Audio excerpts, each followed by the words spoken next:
Have you ever worried that you might be the cool kid? You wear the latest fashions on top of all the trends. Or have you ever worried you were too much in the mainstream? Always so generic, more normal than your friends. Well, we've devised a test to put to rest your fears. There's no need to panic if you lend us your ears.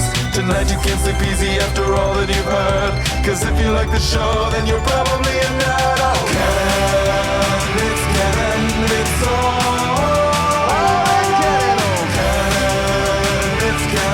With Tyler, Phil, and Boris. So Canon, it's Canon, it's all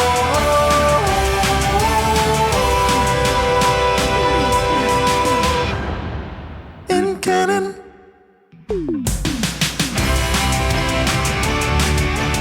It's Wednesday.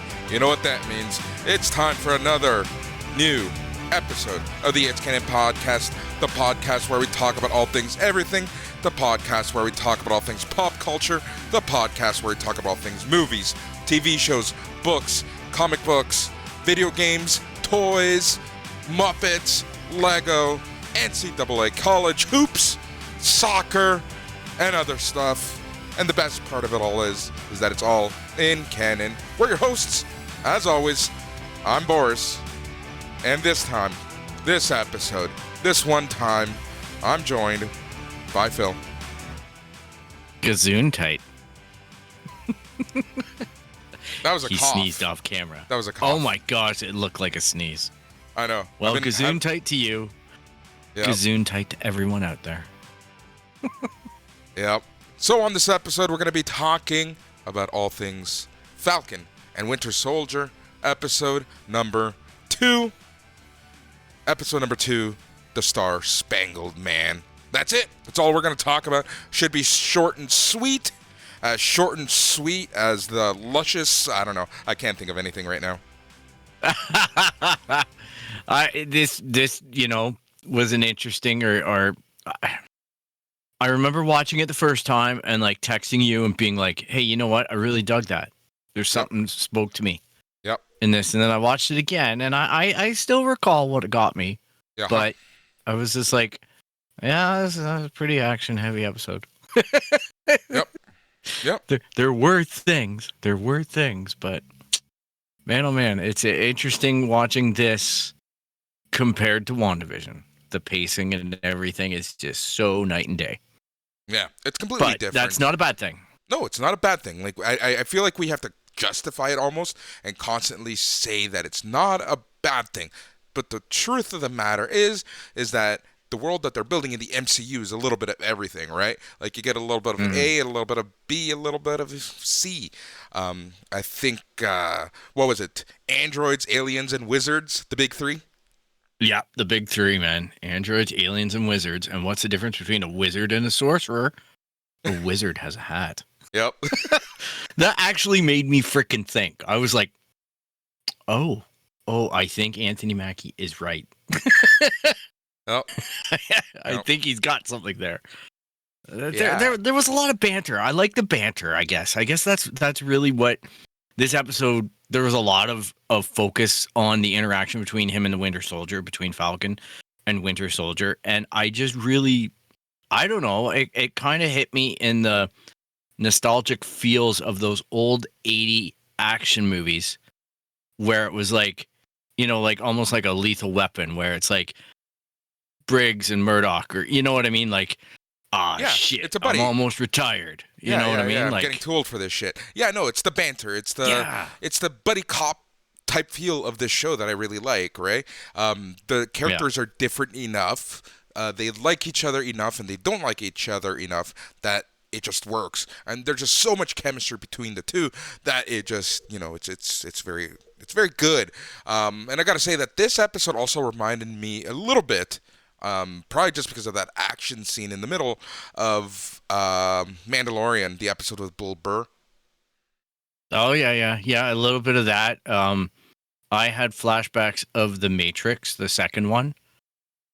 Yeah. With that big battle scene, right, with Morpheus and the sword on the side of the truck and on the highway, yeah, on the highway, yeah. That was filmed in Vancouver. It just brought back a lot of memories of that for me, and for some reason, I kept on wanting to hear the Terminator theme, the dun dun dun dun dun dun, when they were doing that. I don't know why. Yeah, because it was kind of like Judgment Day, Terminator 2, in the L.A. River when Terminator, the T-800, and John Connor are on the motorcycle, and then you have the T-1000 in the truck and helicopter. Yeah, you see, that's what I mean about these kind of retro action movies that this thing taps into. And I think that is deliberately done, and I think it awakens something in a certain demographic of the show. And I think that this team did a really good job in assembling their little bits of research and what they decided to do. Maybe that was a conversation. Maybe we're completely wrong. I don't know. But I just get those feels. Yep. I agree. All right. Shall we get into it? I'd love to. All right. I've been trying to avoid the spoilers. All right, so Falcon and Winter Soldier. Okay, so before we start, and thank you for reminding me, I hope everyone listening has watched the episode because it is spoiler heavy. We're going to be analyzing, we're going to be talking about stuff, and this is your one warning. Don't complain. Yeah. I don't want to hear I'll try and include it in the notes. We'll see. Yep. Sometimes I forget. Yeah, it happens. You know what? If you see the title, you know we're going to talk about it. I'm sorry. Exactly. So Falcon. Sorry, not sorry. Sorry, not sorry. So Falcon and Winter Soldier, Season 1, Episode number 2, The Star-Spangled Man, original release date, March 26, 2021. All right, so things get started right away as Walker appears on Good Morning America and reveals his desire to live up to the Rogers Captain America mantle. What you think of this? It was kind of like, it was a bit of a throwback to Captain America, the first one, the first Avenger, kind of when he did his tour of all of the bases and whatnot, right? Yeah, and oddly enough, did you know it's the same theme that they played in that movie that they played in this show? They redid that a little bit and made a little more marching band-ish. And yeah, it's really about the Captain America image that the U.S. Army or the political entities in the U.S., whatever they may be in this version of post-blipness, want to portray superheroes as. So it's definitely an image, and it's definitely contrived, and it's definitely an experiment that they've tried before with Steve Rogers. Yep. So that was exactly my read. I was actually really confused by him coming up and even practicing the line and back where he's like, "Good morning, America." And I'm just like, it's nighttime. And then I realized, it's Good Morning, America. Yeah, I know, right? Because Bucky's watching it the next day in the morning. Yes. So I'm like, okay, ABC. Shout out Disney. Yep. All right, so then from there, we go to Sam, who is preparing a mission on his way to Munich, because obviously we have the Flag Smashers, who are doing their thing out in Europe, and Sam wants to know what's up. But I love this because, they're in a highly classified government building, and I love how Bucky just walks in and starts shitting on him. Yeah, I know, right? And even the dude who's assembling the list from the previous episode, I forget his name now, but it was just kind of like they operate with such autonomy. And then it's continually revealed throughout this episode that Falcon and Winter Soldier are free agents operating with a degree of autonomy from any responsibility, yet they can tap into these resources and borrow people, planes, other equipment at will. It's just, it baffles my mind. And the other thing that kind of bothered me about this episode while I'm getting nitpicky about stuff is just how small the world is. Yeah. They can be in LA one night or New York or wherever they may be, and then they can be in Munich 10 minutes later, and Captain America can show up at any point in anything. It's just, there's some parts that just start to bother me on that front, but I get it. It's comic book conversion. Yeah, I think that's a little too nitpicky even for me, and I love being a nitpick about stuff like that. It just started grating on me a little bit. That's all. It was just something I noticed on the second watch through. This is why we need Tyler back, so we can shut you up sometimes. Yeah. Well, I did my research though. Unlike last time. And then they put on the suit, and I was like, yay. I love it though. No, but like I know exactly what you mean, and I think that is more of an interpretation of comic book to film. Like I'm sure there are people who can come on the show and explain why this is humanly possible, talking about government resources and things like that. But it is what it is for me. But I 100%, it did cross my mind, I should say. Yeah, well, the only reason why I bring it up is because they bring it up at the end. Yeah. That's the only thing that stuck out to me, because I'm like, in the moment that this was happening, no bullshit. I don't care. You're right. Hey, Winter Soldier walks just up to basically one of the most protected superheroes in the U.S. military that's serving for the U.S. military, and is like, what the fuck, man? And I'm like, yeah, that's a good point, Boris. That's a very good point. I didn't even think of that. But then at the end, they make it an issue about, who's on what team and yada, yada, yada. And I'm like, yep. Well, that just makes me wonder, because the last episode, we talked about money. We talked about who gets paid for what. Yeah. And Falcon's like, well, I don't really get paid. All right, that's cool. But sometimes I don't get paid and I can't get a Hercules plane anywhere. Yep. You know what I mean? So there's something going on. There's a weird interplay, and that's kind of what I'm getting at. Is just it's funny that you say what that. Is the deal? Yeah. So here's the thing, and I think I sent you a message basically saying that the MCU needs to be very careful because it's starting to show a few cracks, and that's kind of what I meant by this. Is that I think if they start trying to explain too much and not leave everything in comic book lore, we then will be allowed to nitpick a little more about stuff like this. But I think if they kind of stay away from some of these things, people just let it be, and it'll just be something. Yeah, and you can suspend it. I don't want to Mandalorian it. That's my point. I don't want to get to that point. Yep, exactly. All right, so the Flag Smashers and their leader Carly Morgenthau are stealing a shipment of medicine, and this is in Munich, and this is when Wilson and Barnes attack the group, and this is set up a pretty long action chase sequence on top of a truck, and I kind of like this because, Bucky is a little more grounded. He can't really fly. He has to do his thing and whatnot. And I know I skipped the whole jumping out of a plane thing, but that was comedy. Yeah, that was just a quick comedy bit, but I did like the part where Bucky thinks he found like a hostage, but no, that's one of the Flag Smashers. So that was I kind of like that part, and then it got to a pretty long action sequence. Anything you want to call out from that?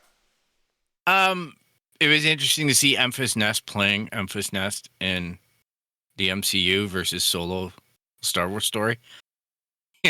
Where we think that she's the bad guy and she's the good guy. I think that it's going to be something similar. I don't know. That's just a gut feeling here. That I think that through this part, we didn't really see much of that other than that reveal. We kind of saw it later on in this episode, where there's a lot more to this character, and I think there's a lot more elements to the Flag Smashers than meets the eyes, right? I think that there's a few... I want to discuss that when we get to it, because I actually formed some really interesting opinions about this, I think. Okay, cool. Maybe you formed the same. Okay. But the action sequence, to be honest, I just found it was... I hate to nitpick, I really do, because the first time I watched it, I thought it was great. I thought it was like, It was acceptable. I'm like, hey, yeah, you know what? I got the feeling they're on trucks. Like, but then when I watched it again, and I watched it on a tablet while I was kind of dozing, right? It wasn't that I was intensely focusing in on the show, but Bucky runs to the second frickin' truck. I assume to get the hostage, right? And the thing is that if you run to the second truck, the first truck behind it can see you. Yep. Right? Number two, he gets pushed back onto the first truck, and then he gets pulled up onto the top of the truck by two guys that are super soldiers, and Falcon doesn't call that out, who's flying above it all, and saying, hey, Bucky, look out. Like, there was a lot of weird stuff with the whole fight, with the speed of the chase, which didn't really strike me as dramatic at all. Like, there was a lot of weird stuff where I'm like, I accept it, and this is that fine line that you're talking about, that I shouldn't question it because it's Marvel. But when I look at it compared to other action sequences that have taken place on top of trucks in similar scenarios, this didn't make a ton of sense to me. Like, it was a great moment when Falcon saves Winter Soldier from the bottom of the truck. It was a great little dig about the White Wolf, right? Where he reveals that in Wakanda he was called the White Wolf and whatnot, and Falcon's like, what? You know what I mean? Like, legitimately, like, the fuck? Yeah. And I was just like, there was a lot of interplay, again, that goes back to that point that I was talking about the banter between them that I liked. But the action and whatnot didn't super impress me.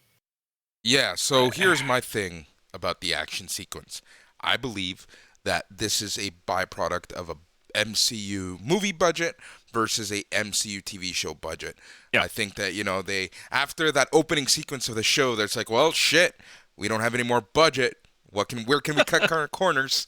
So I think that this is a clear byproduct of that, because it felt like even the speed of everything, everything didn't seem fluid. Everything didn't seem natural. Yep. And I think they just wanted to make it look as cool as humanly possible with the budget that they have. So they didn't take everything into consideration, just like you said. Yeah, I think that's a nail on the head, really. Like, I think they got to pick their battles, and who knows what's coming in the next 4 episodes. But this definitely didn't hit full marks for me. But as a casual viewing experience, it wasn't terrible. Yeah. It's just when I start really looking at it, like, in a granular way, that I'm like, it wasn't really my taste. See, this is one of those times where doing this podcast hurts my viewing of things. Yeah. Yeah. All right. So, because I was, like, super stoked. And then I'm like, Yep, I know. So here's the thing. So this action sequence was a thing. Clearly, the heroes think that they're going to save the day. That's not the case. They're on the verge of losing. And this is when John Walker and Lamar Hoskins arrive to help. And eventually, the Flag Smashers escape. Yeah, you know what? They're trying really hard to humanize the new captain. Yep. So right at the beginning, that's like the whole idea, and this fight gentrifies him a little bit. Yeah. And sets up the standoff. But I still want to smash his face. Yeah. You want to Flag smash his face? Yeah, and Battlestar just looks like a wannabe. Like when he's wearing the catcher stuff. Yeah. And 100%. Trying to pretend like it's tactical gear, and I'm like, no, that's a catcher's like smock. Yep. I get it. I've seen umpires wear that. Exactly. So Battlestar, introduced in Captain America number 323. Lamar Hoskins is yet another character pulled out of Mark Grunwald's legendary run. Hoskins was originally a professional wrestler who was granted super strength from the power broker. When John Walker took over as Captain America, Hoskins first became the new Bucky before ditching the name in favor of Battlestar. So just a little background info. Yeah. And I thought it was important because cool. Even new Captain America has his own Bucky. Yep, he does. And you know what? The guy seems to be a pretty good stand-up guy. They're definitely, the two of them are tasked. I know, despite the displays that they're trying to set up and saying that they're competent at this, they got their butts whooped.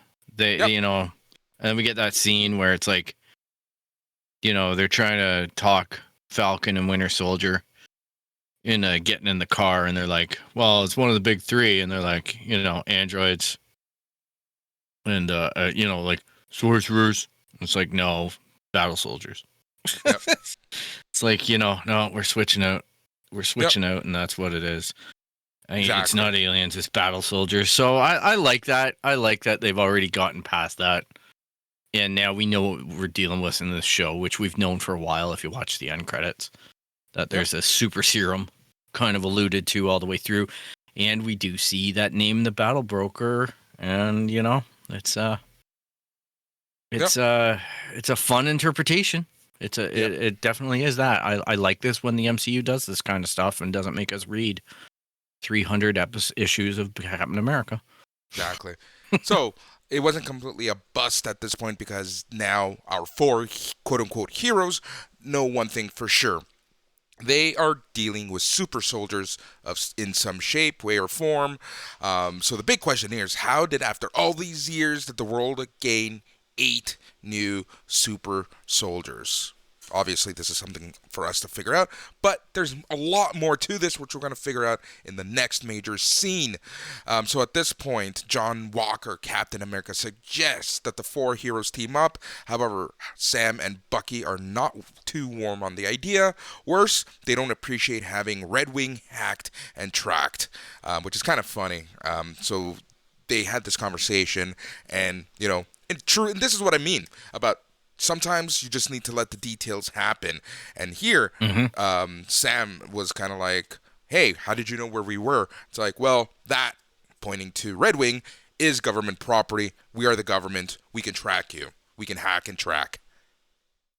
Yeah, but it just sets up that conversation a little bit more for me. In that, how did Falcon accept that and not understand that there's terms and conditions that apply? Well, for him to think that it's completely sealed off. I think this has been the case since Avengers 2, right? Like the whole thing about government and government intrusion. I think Sam is still in this happy-go-lucky world where the government is just going to let them run wild, right? So I think there's more to it, but again, it can be a little nitpicky. So at this point, John pleads that he's not trying to be Steve or replace Steve. He just wants to have Cap's wingman at his side, and this pissed off both Sam and Bucky. Yeah. So at this point, they're trying to make John Walker this likable character, but I find it half near impossible because he's faux America. He's Captain Faux America. Yeah. Like, I don't know if you're supposed to like him, supposed to feel sorry for him, or just think that he's a total douche lord and not give a shit about him. I'm of the opinion that he's a try-hard who doesn't know better, and also a part-time douche lord. Yep. So I'm just thinking that that's the toxic mix, right? Like, he really is identifying the right virtues in Captain America to live up to. He just doesn't understand the context that Captain America, like Steve Rogers, actually, you know what? This is a character for me as a Canadian. I hate to say it, all right? I'm not the biggest, hugest Avengers fan in the world. I enjoy the movies. I've read the books, all right? I props. But Captain America was about as low on the totem pole for a superhero from my standpoint, because I'm not American, and that's okay. Captain Canada ain't so much to me either. But I was just like, okay, some dude with shield. Now I watch the movies and whatnot. I grow to like this guy. Hey, guess what? I see the Avengers movies and I go, oh man, Civil War. This guy's got some balls. I really like this guy. I really like what he's standing for. Yep. And I dig Tony Stark too. Like, don't get me wrong. I like both sides of things. I love the competing storylines. I love everything about it. And now I'm actually getting to care about Steve Rogers. What was accomplishing for me is that I'm sitting there looking at this guy, getting mad at him and going, you don't even know the first thing about Steve Rogers because you weren't there. You didn't see the fight between him and Tony. You didn't see the fact that these guys had to have this huge fight about whether or not to comply to these rules, and you're just capitulating right to them. You're on the inside of everything that Steve hated. And that's what bugs Bucky the most. Mm-hmm. Right? That's what insults Bucky. It's the legacy about the shield, but it's also the fact that this guy is on the opposite line of where Steve would be. Yep. And he doesn't have the pea-sized brain doesn't let him process that, Yeah, and that's a conversation that I think it's a perfect time to bring up, and a conversation that I waited on purpose to bring up, and that is when they're getting ready to go to Munich, Bucky flat out asks Sam, why did you give it up? Yeah, well, that's the inevitable conflict, right? But I think really, I hate to do this, but it's something that comes up soon in the episode, not quite yet. But I think really that discussion with the therapist revealed so much to me about Bucky and so much to me about the Falcon. Like, Yep. I get it now. I get where they can't see each other eye to eye. And Bucky's depth of problem is way bigger than Sam's. Yep. Yep. Way bigger. Yep. All right, so the Flag Smashers, they're operating underground. Yes. They're able to travel due to the goodwill of the people. If you remember, the Flag Smashers just want a world, and they want the world back to how things were and run like they were during the blip. So they obviously have supporters and people who see this way and want this way. So they're essentially refugees who were displaced by the return. They regard the rebels as freedom fighters who are pushing back against the system. Two people who absolutely have no love for Carly and the Flag Smashers, Interpol, who just released a wanted notice on the group, and an unknown person who texted Carly with the threat, "You took what is mine, I'm going to find you and kill you." Carly and the group do not regard themselves as bad guys. Their mission, one world, one people, is to get things back to the way things they were during the blip. However, they're no longer playing. They cannot let those who were put back in power after the blip win, and it's clear that the GRC is more concerned about those who came back and not the ones who never left. And that's it right there.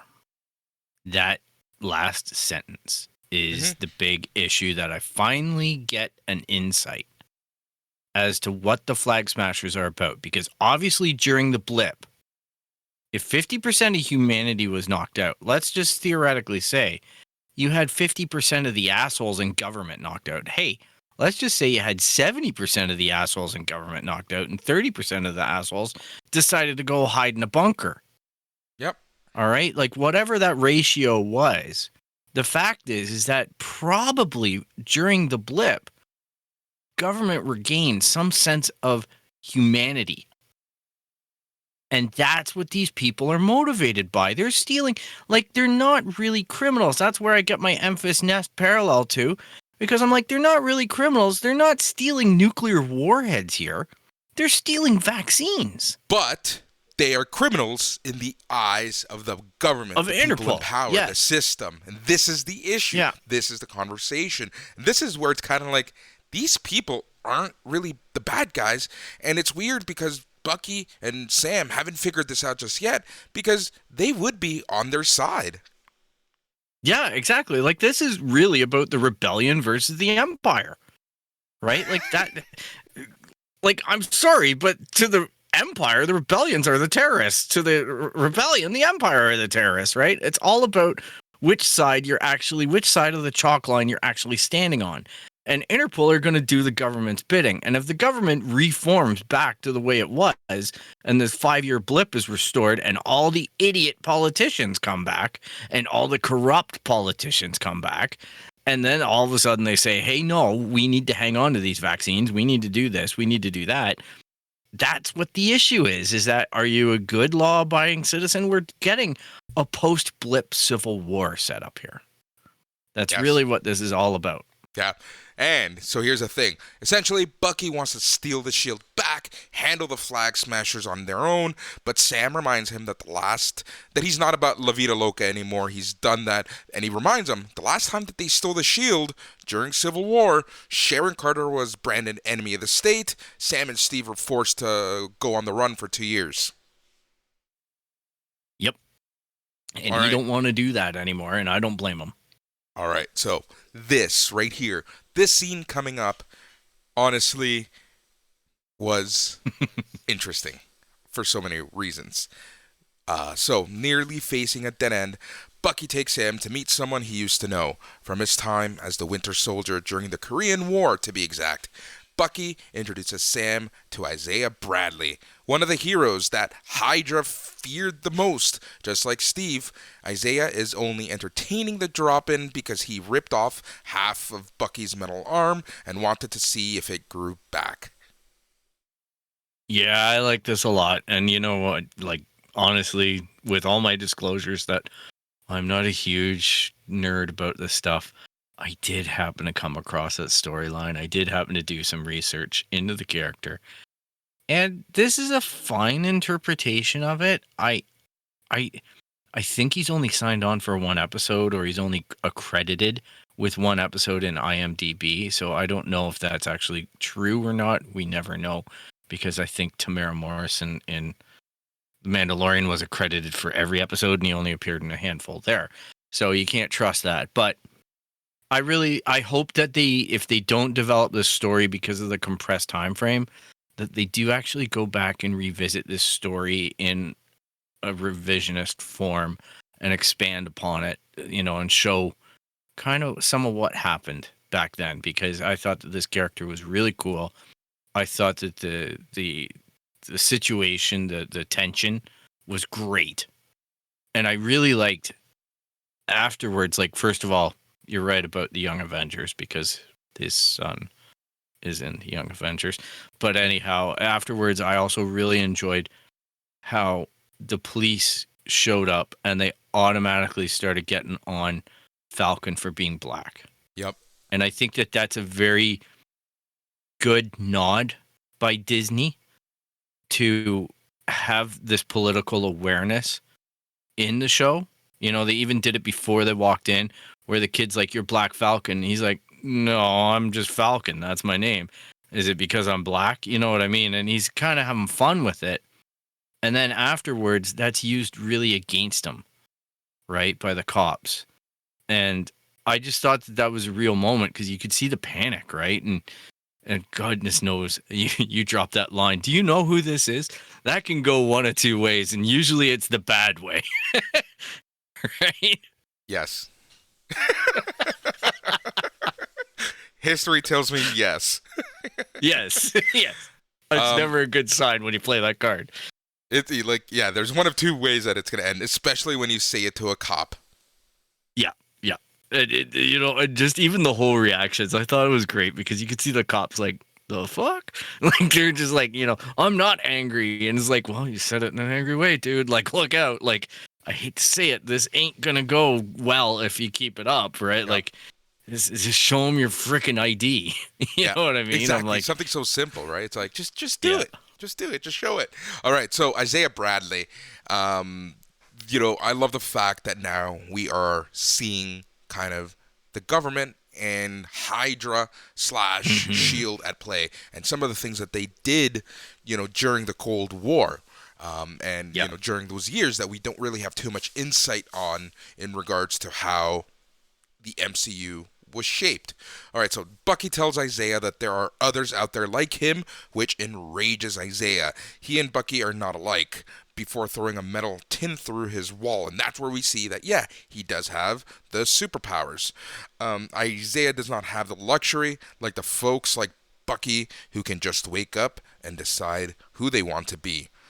So to drive home how heroes like Isaiah are treated, he was in prison for 30 years. They ran tests on him, took his blood, came into his cell with no regard for his service or his rights. Yeah, they treated him like an absolute piece of crap. And that enrages him even further, because here's the enemy in Bucky that played for the other side, walking around free. Yep. Right? Pardoned even by the president.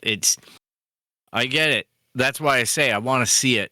I want to see more of that story, and I don't know that we're going to get it in Falcon and Winter Soldier, but I don't want them to just lightly tap this and not explore it. All right, so I guess kicking them out of his home, Sam expresses dismay and frustration that there has been a black super soldier for decades, and he was hidden away and punished. However, during their so this argument is happening, and I love the words that Bucky uses. So the question from Sam to Bucky was, why didn't you tell us Bucky reply with, "He went through enough." Now, who is he talking about? Is he talking about Isaiah, or is he talking about Steve? I get the impression they're talking about Steve, because really what you hear is Falcon Soldier saying, "Why didn't you tell why didn't you tell Captain?" or something like that. And he goes, "Because, But he says he, regardless. He says he. So you can leave, for me, I too thought he meant Steve. But he can also mean Isaiah. The guy's been through hell and back. He's been in prison. He's been this. He's been that. Why do we want to put him through more? Because Steve is going to want to help him. Steve is going to want to figure something out for him. So, who did he really mean? Did he mean Steve, or did he mean Isaiah? Isn't Steve gone now? Yeah. That's why this is coming out. This is why, Yeah. No, I know that's why the revisionist comment, but I'm like, Steve can't do anything now. You know what I mean? I think Isaiah knew that Steve was a super soldier as well, and Steve got the accolades, and this guy got imprisoned, and he's mad. Like, I think that he'd be equally mad if Steve Rogers shows up in his freaking house, right? Because he'd be like, "You got away with it, and I got persecuted for it." Arguably, he's I know Steve is positioned as the first Avenger or the first Captain America here, but he was the first super soldier. We know as a fact that the Russians had their own program. That's what Civil War saw. We saw that Zemo was trying to kill everyone, which I know that's going to come back. And now we see that Hydra had an equivalent program in the USA in the 50s. Yeah. Hydra was doing their thing with S.H.I.E.L.D. Bucky. Yeah. Well, what they did with Bucky directly. Sides. And then they were working both sides. Yeah, exactly. So we know that they were probably stealing the stuff out of S.H.I.E.L.D. to give to Hydra. Doesn't this expand upon whole Hydra working both sides kind of bring into light how the government can work and how some people think the government works in certain places in the world? Like, it's interesting, like how, that they're kind of touching on this. They haven't gone too deep into it, but they kind of say, hey, this happens. They're holding the Disney line. Yeah.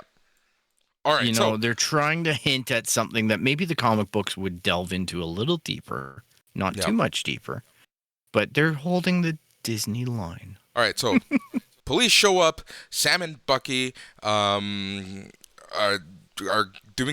having an argument. Cops demand their IDs and insinuating that Sam was threatening Bucky.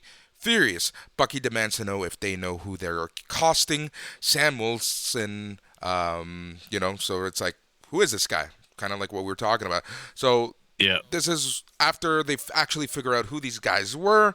They kind of run their names through the system, and there's a warrant out for Bucky's arrest as he's missed out on his court-mandated therapy, a condition of his pardon. Yeah, so it's like a parole violation. Yep. So at the station, Sam meets and thanks Dr. Christina Raynor for freeing Bucky, who reveals it wasn't her, but a former colleague who she did field ops with back in the day. None other than John fucking Walker. Yep, because he's sensing that he can recruit them for this nice favor he did. Yep. So flexing his way, John tells Dr. Raynor that Bucky will no longer be following her strict schedule since they've got work to do. At this point, Dr. Raynor demands one last therapy session as condition of his release, and Sam too. Despite his protest, Sam agrees to go. So, determined to figure out what's eating at Bucky and why Bucky and Sam are constantly bickering, the doctor pulls out two exercises that she uses for couples: the Merkel question and soul-gazing exercise. Yeah, this is like right out of an 80s movie. Yeah, it 100%.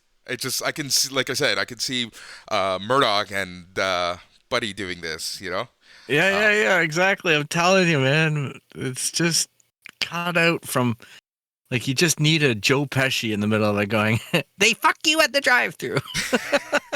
All right, so we're finally making some progress. Following the exercise, we get to the root of the issue.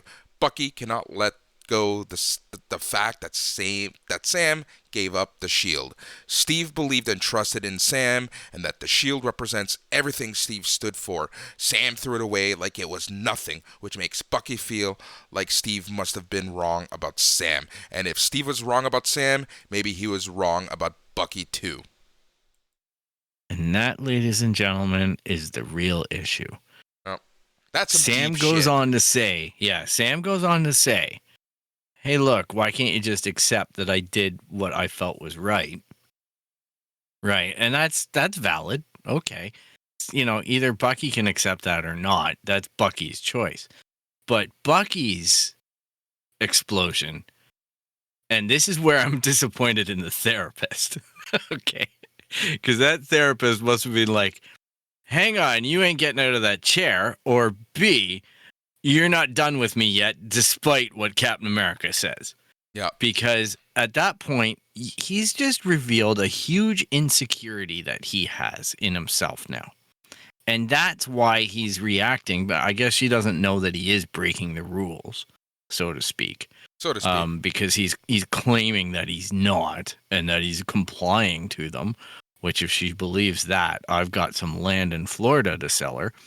But I'm just, like, honestly, I look at it and I go, oh man, that just speaks to such a deep insecurity by Bucky.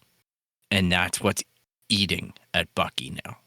And that's what's been eating at him since he's come back and been redeemed by Steve. And it's obviously what he fought through.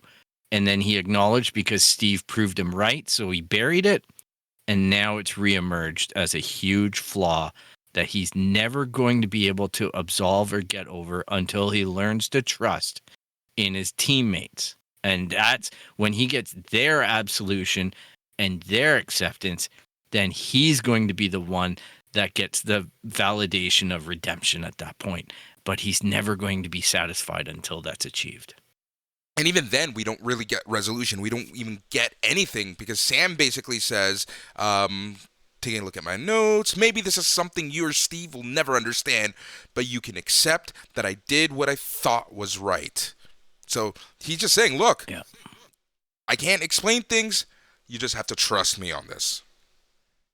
Well, I'm not Captain America. So I put the shield in the Smithsonian. That was his choice. You have to respect his choice. That's what he's saying, right? Which is a valid point. And he is completely allowed to say it.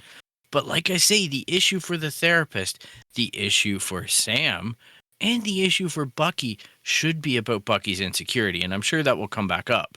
100%. Right? Like that's got to be, I don't know that it gets resolution in this series, but at least he's going to board the boat to get to that place in this series. I'm hoping. So essentially Sam just wants them to handle the mission at hand and for them to go their separate ways after. So it's like, look, we might not get along ever because I know this has clearly torn a rift in our friendship. So let's just do what we have to do, get the Flag Smashers, and then we'll do our own thing. Bucky parts ways with Dr. Rayner, but before he does, he asks her, what was rule number 2 again? Don't hurt anyone. Yeah, which obviously he plans to break that rule as well, though. You know that Sam saying that about, well, we're done, we go on vacations and we never see each other again. We go our separate ways, that type of thing. That's all just setting up the fact that they are going to completely not do that. Yeah. Like, that's just foreshadowing the fact that they're going to become inseparable. Yeah. Just like Captain and Bucky was. And I even will boldly go on to predict that he will be allowed to call him Buck. Or whatever it was on the plane where he's like, well, Steve spent more time with me. His qualifier was Steve spent more time with him, not that Steve had my back or Steve was my, you know what I mean? Like, there was none of that. He wouldn't let him call him Bucky. Yeah, so I'm like, you know what? Yeah, they're going to get to be best buds. This is just the rough spot at the beginning. Yep. And it's predictable, but it's fun. It's going to be fun getting there. Yep, so Walker and Hoskins again want to be a foursome, and once again, Sam and Bucky decline because they don't work for the government, which allows them to operate without the kind of restrictions Walker and Hoskins would be up against, working on behalf of the U.S. rules of engagements and authorization. So that's pretty much it. Upset at their refusal, John sternly offers up a word of advice. Stay the hell out of my way. So we've seen John Walker go from I'm the new Captain America to this is why you should like me to we should work together to all right, you're not with me, you're against me, move out of it my way. Yeah, that's what you do when you're a pretty one-dimensional character. Yep. All right, so it's meant to hold a shield. Yeah, Carly and the Flag Smashers are loading a small plane with their bulk supplies. However, the mysterious texter wants to deliver on the threat. The power broker's men have found them to allow the rebels the chance to escape. Matthias buys them time to fly away by sacrificing himself. Following the only lead they have about how the Flag Smashers could have gotten their hands on the super serum, Bucky tells Sam there is one person who knows all of Hydra's secrets, and he wants to speak to him one-on-one, mano a mano, and that is Zemo. Yes, and did you notice, here's my big geek out, did you notice what cell number Zemo was in? No. But let me guess, 616? Nope, 2187. 2187. Oh. That was the holding cell for Princess Leia. Yep. There you go. In Star Wars, and it's also Finn's last 4 digits, FN2187. Yep. It's a reoccurring Star Wars number. It's actually Disney the precursor. now. Yeah, it's the precursor for THX 1138. Was George Lucas's experience with 2187. Yep. It's kind of one of those numbers, and it made me laugh as a Star Wars geek because I'm like, oh, look at that. That's so cute. Yep. I was hoping I'd get that one by you. Yeah, I didn't notice. I've only seen this episode once, to be honest, and I took all my notes while I was watching Saturday morning. So that was the episode in a nutshell. We end with Sam and Bucky on their way to go see Zemo, the villain from Civil War. Yeah, and I think that he's probably going to have something to do with Black Widow as well, from what I understand. And that's the interconnectedness of the MCU. I hope that these shows are exactly exposing a very good weakness that we've both identified, and I hope that they try to avoid it. Yep. It may be too late for these episodes. Yeah. But I think the criticism, if there is any, would be that. And I'm excited to see, we've got 4 more episodes left. I think it's fairly predictable what's going to happen, but I hope I get surprised. I heard that there's going to be some big return or unveiling of a hero in episode 5. So who knows? You know what? I still have zero expectations for all this. I really am. I know that we talk about WandaVision and whatnot, and WandaVision just set a high water mark about quality. And I think that we're measuring that a little bit that way, but I think overall, I still have really low expectations on the actual where this is going to go. I'm not putting a final destination on it and saying, well, I hope they do this, otherwise I'm out. You know what I mean? And I think that's how you have to watch these shows. And I think that's how you're watching it. Am I correct? 100%. I'm strapped in for the ride. Let's go. Jesus, take the wheel. Oh man, that's a deep cut. I knew you were gonna like that. No, but it's true. For me, it's whatever. I'm ready to. I'm ready for the ride. Wherever the MCU and Kevin Feige want to take me, I'm ready for it. And whether I like it or not, we'll talk about it. But as it stands right now, one thing I've learned about being a geek is that sometimes you just have to place your expectations and put them in the backseat, because if you expect something and it doesn't happen, there's no point in being upset. Yeah, oh yeah. And did talk to the Star Wars fan base. Talk to people who wanted to see Mephisto in WandaVision, right? Yeah, well, I was pretty sure he was in this episode too. I thought he was a truck driver. I love it. So dang on, that's Mephisto. God. All right. So I saw Galacticus in a tree. God. All right, listeners. Let us know what you thought. Let us know what you think of these episodes and what you think of our retrospective / review. And Phil, can you tell them where they can find us? Of course I can. We're on the internet at www.itscanonpodcast.com. You can track us down on Instagram, Twitter, and Facebook at It's Canon Podcast. You can email us at show@itscanonpodcast.com. And you can find our podcast. I think you've already found it. But if you're looking to tell others where to find it, you can track us down on Apple Podcasts, Spotify, Stitcher, Google Play. Anywhere you find podcasts, you're going to find the It's Canon Podcast. So thank you so much for tuning in and listening to our special episode about the Falcon and Winter Soldier. And if you like what you hear, be sure to subscribe and leave a rate and review on any platform where possible. Thanks, Phil, for that. And thank you to everyone for listening. It really does mean a lot to us because we are the It's Canon Podcast, the only podcast where we talk about all things, everything, your go-to source of all pop culture news, your go-to source for all things about comic books, video games, books, toys, Lego, MCU, DCEU, anything and everything, because the best part of it all is that it's all in canon. He's Phil. I'm Boris. The show is the It's Canon Podcast. Good night.